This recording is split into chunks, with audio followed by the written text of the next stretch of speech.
Hello, hi, good morning to everybody. I am Dr. Sawan Didi from JIT Arts, Science and Commerce College for Women, Malegaon, District Nasik. So today's topic which I have selected, that is a natural disaster, drought.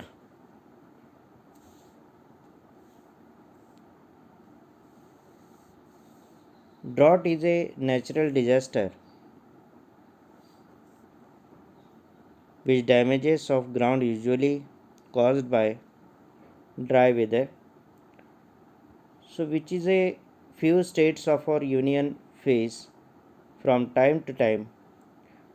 Droughts resulting from accumulate effects of water scarcity cause extensive and enormous damage to agriculture and natural vegetation, and therefore causes famine and starvation of human and animal population of the regions concerned. Meaning of drought: drought is a temporary situation when the water demand of a hydrological system, means which may be an ecosystem or an anthropogenic system, exceeds the income of water from any sources. Precipitation is a major source in most ecosystems. Hence, many droughts directly depend on the failure of precipitation. These droughts are also called meteorological droughts. They occur as a rule because of lack, insufficiency, or inadequate distribution of precipitation. The approach of in the context of meteorological drought is objective, by the assessment of drought is relative. When we are talking about the types of drought disasters, which are those? Those are in several flavors. Number one is a meteorological drought, which caused by changes in the weather, such as wind patterns, changing sea temperature, or air temperatures. Meteorological droughts are droughts that compare precipitation to a historical average. Human caused climate change may make some regions of the world more likely to suffer from meteorological droughts. Second drought, that is a agricultural drought. Agricultural droughts are when water amounts are lower than what is needed by crops. So the amount of water in reservoirs, the soil and groundwaters are factors in agricultural droughts. Mostly in summer season, yeah, where rainfall is less, at such places the agriculture droughts are seen. Number third drought, that is a hydrological drought, which have to do with low amount of water in natural system. They are tied closely to meteorological droughts. Those are streams, rivers, lakes, groundwater, reservoir, and even in the snowpack in the mountains are things that scientists look at to figure out of their hydrological droughts. When it comes to humans, it is a socio-economic drought. When people's demand for water is higher than the amount of water available, lacking enough drinking water or enough for watering lawns may be obvious, but they can also lack enough water for things like fisheries or hydroelectric power. Now we'll come to the next slide, that is a cause of drought. This is one of the disaster. At various causes droughts are seen. Number one that cause is a lack of rainfall. Yeah, we are calling it as a precipitation. Droughts can occur when there is a lack of expected precipitation. means rain and snow. We say expected because lack of rain alone does not mean a drought. Some regions can go for months without any rain, and that would be normal for them. Farmers plant in anticipation of rains, and so when the rains do not come and irrigation infrastructure is absent, agricultural droughts occur. Second cause, that is a surface water flow. Yeah, we are calling it as groundwater flow. Some regions are also well distributed with surface water as streams and rivers which are coming from the mountains, as this is the source which come from the mountains, and what hence we are calling it as a watershed. This surface water may dry out if the flow from their sources upstreams is affected. Hydroelectric dams and irrigation systems are some of the economic activities that can reduce the amount of water flowing to other areas downstreams. Next cause, that is due to the human factors. Forest, mainly trees, play a key role in the water cycle as they help reduce evaporation, store water, and also contribute to atmospheric moisture in the form of transpiration. This means cutting down trees means we are calling it as a deforestation. In the name of economics, will expose surface water to more evaporation. It will also reduce the ability of the ground to hold water and make it easier for desertification to occur. It can set off drying conditions, especially for smaller water bodies. Cutting down trees is known to reduce the forest watershed potential, and hence a trees which are being deforested, yeah, forest which is being going on, burning issues are there. So for this, a forest can be protected. Next one, that is a cause which is a global warming. Some people do not accept that average temperature of the earth has risen. It is on record that human actions have contributed to more greenhouse gases in the atmosphere. Everyone is responsible for this. So all should aware about this to reduce the temperature, yeah, to reduce the pollution, yeah, to uh, balance the atmosphere, yeah, whatever the cycle which is being going on. So as a result, there are warmer temperatures often resulting in more dryness and bushfires. These conditions also tend to speed up drought conditions.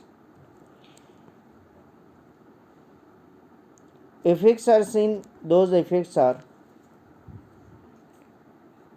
number one is a economic impact. Many economic impacts occur in agriculture and related sectors because of the reliance of these sectors on surface and groundwater supplies.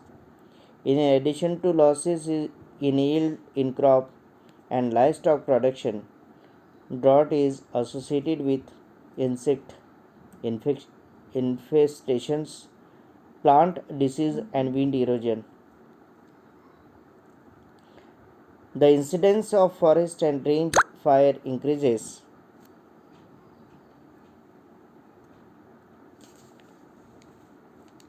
Sustainably during extended periods of droughts, which in turn places both human and wildlife population at higher levels of risk. Income loss is another indicator used in assessing the impacts of drought. So to reduce income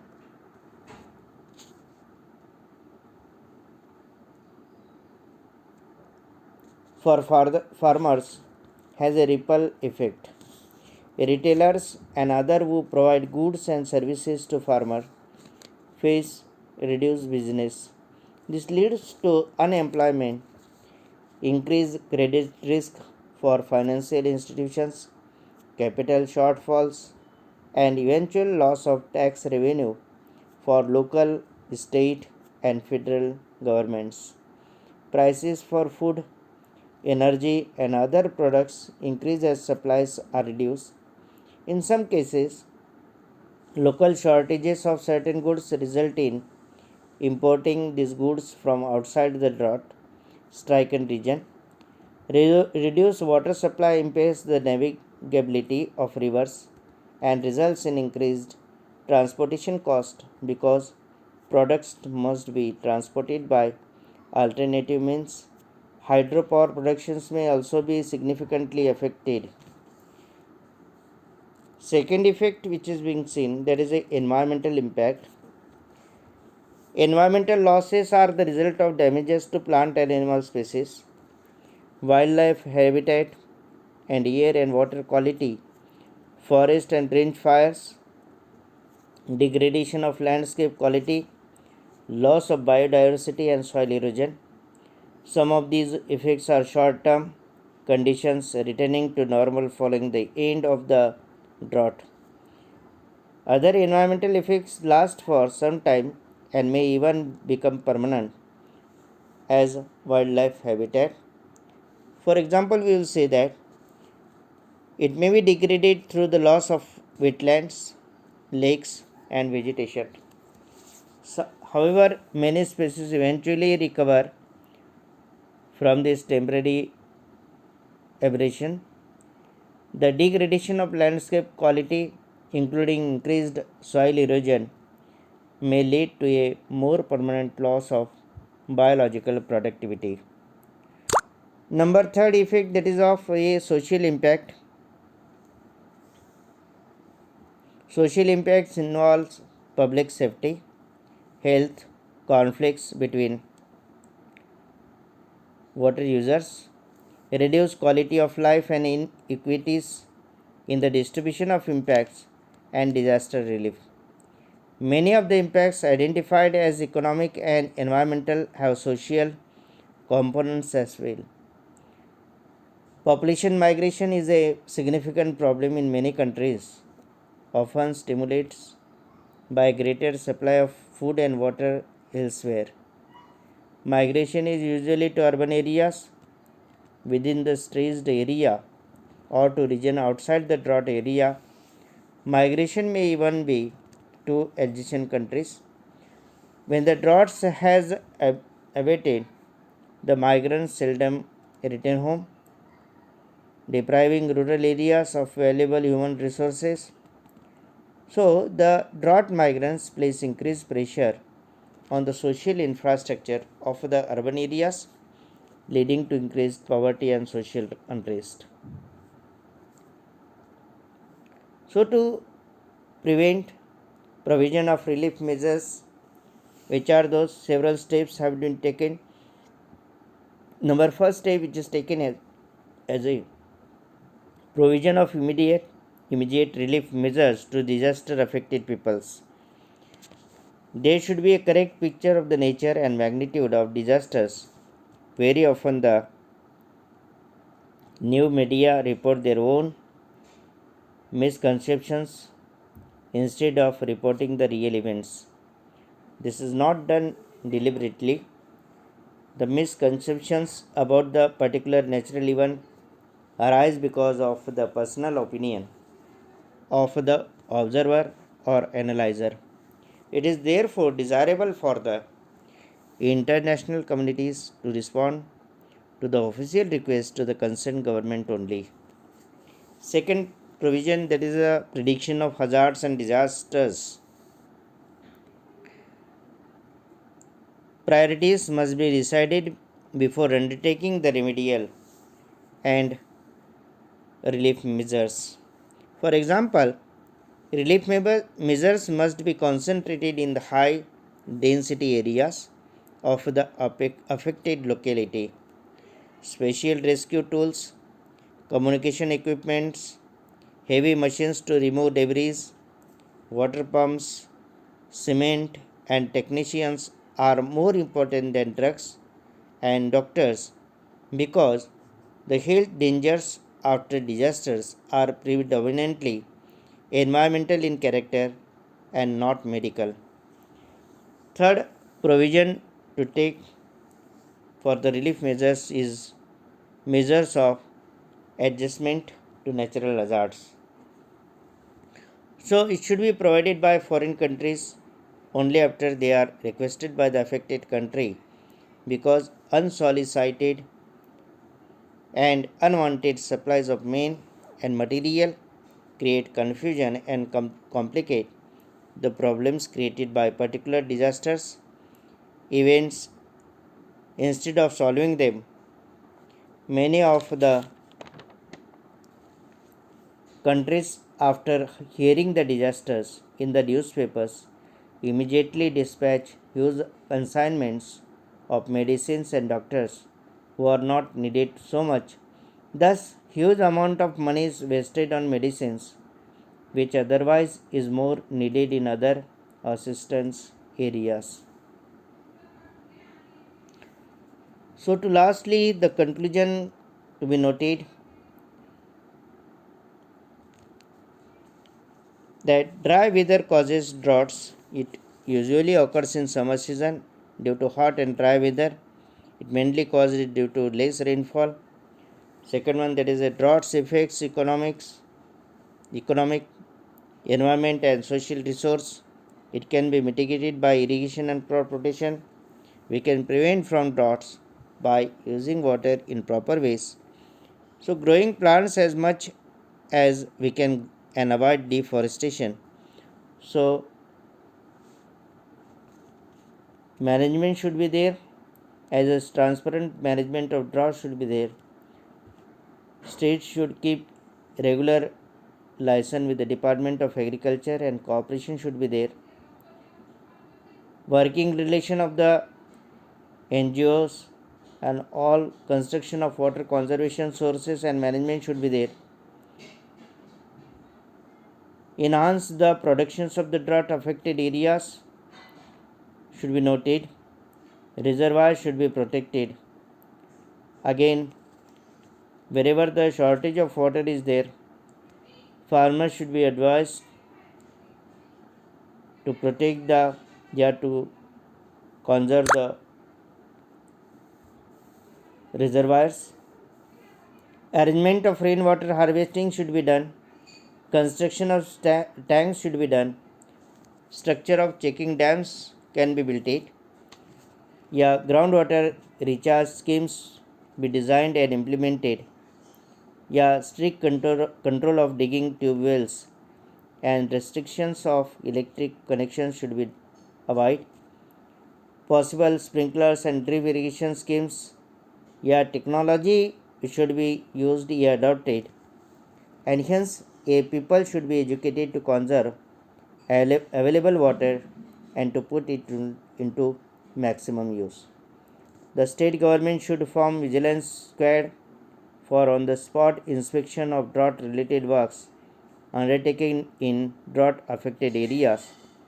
And hence, lastly, which I want to share in front of you, that drought management should be transparent and local community should be associated. So, here I am completing my lecture. Thank you. Save Earth, save environment.